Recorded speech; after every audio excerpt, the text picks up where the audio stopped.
ዳርዳሩን የሚሮጥ የፍየል ግልገል ለቀበሮ ሆኖ መቅረቱ አይቀርም።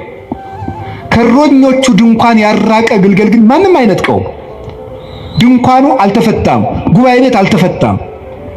እኛ እንደ እኔ ለራሴ የሌሎች መምህራን አላውቅም። እኔ ለራሴ የአባቶቼ ሕይወት የለኝም፣ የአባቶቼ ትምህርት ግን አለኝ። እግዚአብሔር የገለጠልኝ ነገር ገለጠልኝ ምለው ዛሬ አየሁት ሰማሁት ምለው የለኝም።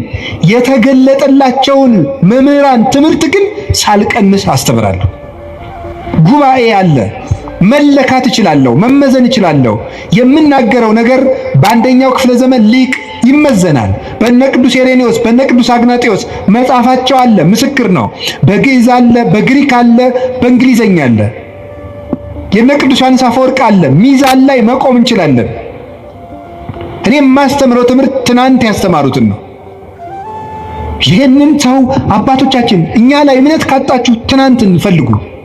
የእውነቴን ነው። ፍልስጤማውያን የትቢያ የሚደፉበትን የአብርሃምን ጉድጓድ መፈለግ ይገባል። እንደ አባታችን እንደ ይስሐቅ ሲቆፍር አባቶች ሲደፍኑበት መጨረሻ የአብርሃምን ውሃ አገኘው። ይህ በእውነተኛው የሐዋርያዊ ምንጭ ላይ ትቢያ የሚነሰንሱበት ፍልስጤማውያን ናቸው። የእግዚአብሔር ወገን ያልሆኑ መናፍቃን ማለት ነው። አንተ ግን ጉድጓዱን እስከምታገኘው ድረስ ቆፍር። ትናንትኔ ሂዱ የቅዱስ ኢሬኔዎስ መጽሐፍ እስኪ አንብቡት። እስኪ መጽሐፍ እኮ አለላችሁ፣ ሞልቶላችኋል። ኤጌኔስ ዘሄሬሲስ የሚል መጽሐፍ አሁን አለላችሁ፣ አንብቡት እስኪ ሂዱና። በእንግሊዘኛ አለ፣ ተምረናል ትላላችሁ። እስኪ አንብቡ ሂዱና። እመቤታችን ምን እንደሚላት ጌታ ምን እንደሚለው ሂዱና አንብቡት። የነ ቅዱስ አግናጤዎስን መጽሐፍ ይዩት አለላችሁ። አይድ ቁጭ ብሎ እኮ ነው እንዴ መጽሐፍ ቅዱስን እነሱ መጽሐፍ ቅዱስ ከጠቀስክ እኮ መጽሐፍ ቅዱስ የሰበሰበውን ሊቅ ትምህርት ማመን አለብህ። ዋኖቻችሁን አስቡ። የትናንትና ዋኖች አሉን እኛ መሰረት የሆኑ ዋኖችን በጉባኤ ኒቂያ ዋና የነበሩት እነ ቅዱስ አትናቴዎስ፣ በጉባኤ ቆስጥንጥንያ ዋና የነበሩት እነ ቅዱስ ጢሞቴዎስ፣ በጉባኤ ኤፌሶን ዋና የነበሩት እነ ቅዱስ ቄርሎስ፣ እነ ቅዱስ ዮሐንስ አፈወርቅ፣ እነ ቅዱስ ሳዊሮስ ዘስሙናይን፣ እነ ቅዱስ ሳዊሮስ ዘአንጾኪያ አሉ። የትናንትናዎቹ በየርዕሰ ጉዳዩ አሉላችሁ።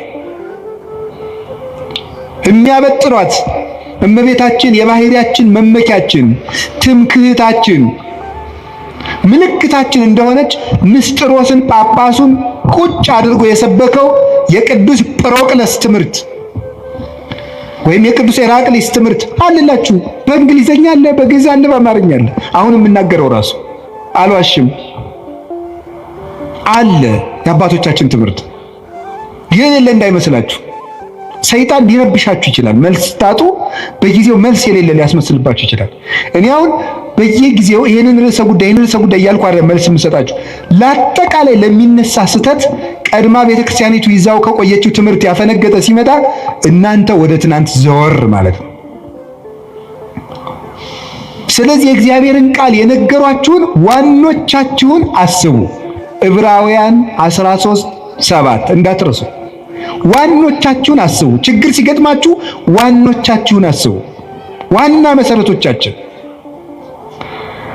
እንዴት ነው ዋኖቻችን የምናውቀው? እንዘትር የእዩ ሰናየ ግዕዞሙ፣ መልካሙን ስራቸውን እያያችሁ ምሰሏቸዋል። መልካሙን ስራቸውን እያያችሁ ምሰሏቸው። ለእምነታቸው የኖሩ ናቸው። እምነት ሲከብዳቸው ተግባር ሲከብዳቸው በእምነት ያመካኙ አይደሉም። ክርስቶስን ለመውደዳቸው ምግባር መስራት ሲያቅታቸው ክርስቶስ ስለሚወደኝ ምግባር አያስፈልገኝም የሚሉ ለስጋቸው ጠበቃ የቆሙ አይደሉም። ራሳቸውን ዘንግተው ለክርስቶስ የኖሩ ልክ ቅዱስ ጳውሎስ ገላትያ ምዕራፍ 2 ቁጥር 20 ላይ አንሰ ይሃሎኩ ወበሕይወተ ክርስቶስ ሃሎኩ፣ እኔ አሁን ሕያው ሁኜ የለውም በእኔ የሚኖረው ክርስቶስ ነው ይላል። እኔ በሕይወት የለውም በእኔ የሚኖረው ክርስቶስ ነው ይላል ቅዱስ ጳውሎስ። ራሳቸውን ትተውት ጨርሰውት ክርስቶስ በእነሱ የሚኖርባቸው የክርስቶስ ሰሌዳ የሆኑ ቴዎዶስዮስ ዘአንጾኪያ የሚባል ሊቅ ጳውሎስ ዘይትናገር ቦቱ ክርስቶስ ክርስቶስ የሚናገርበት ጳውሎስ ይለዋል። ክርስቶስ የሚናገርበት ጳውሎስ እኔ ያለ የለሁም፣ በእኔ የሚኖረው ክርስቶስ ነው። አባት የምንለው ይሄንን ነው።